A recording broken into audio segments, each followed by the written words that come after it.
చంద్రబాబు గారిని పొగిడింది, బ్యానర్ వచ్చింది. పవన్ కళ్యాణ్ గారిని పొగిడింది, బ్యానర్ వచ్చింది. అదే సందర్భంలో భారతీయ జనతా పార్టీకి దిశానిర్దేశం చేసింది మాత్రం లోపల పేజీల్లోకి వెళ్ళింది. టోటల్గా ఆంధ్రప్రదేశ్కి వచ్చినటువంటి అమిత్ షా బీజేపీ నాయకులతో మాట్లాడారు. రాష్ట్రంలో కూటమి ప్రభుత్వం ఏర్పడ్డాక 7 నెలలుగా ఏపీకి అన్ని విధాలుగా తోడ్పాటు అందిస్తున్నాం.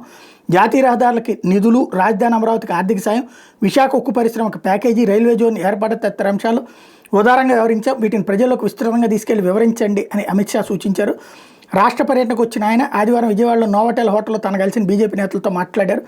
రాష్ట్రంలో బీజేపీ బలోపేతానికి నేతలందరూ కలిసికట్టుగా పనిచేయాలని దిశానిర్దేశం చేశారు. తిరుపతిలో వైకుంఠ ద్వార దర్శనం టోకెన్ల జారీ కౌంటర్ దగ్గర తొక్కిసలాటం మీద కూడా షా ఆరా తీశారు. ఈ ఘటన వెనక కొందరు అధికారుల నిర్లక్ష్యం ఉందని, ఇది అనుకోకుండా జరిగిందని నేతలు చెప్పారు. అమిత్ షాకి జమ్మలమడుగు ఎమ్మెల్యే ఆదినారాయణ రెడ్డి 2 లేఖలు ఇచ్చారు. ఇక్కడ అసలు విషయం ఏంటంటే షా చెప్పింది జనం దగ్గరికి వెళ్ళండి, మనం చేస్తుంది చెప్పండి అన్నది.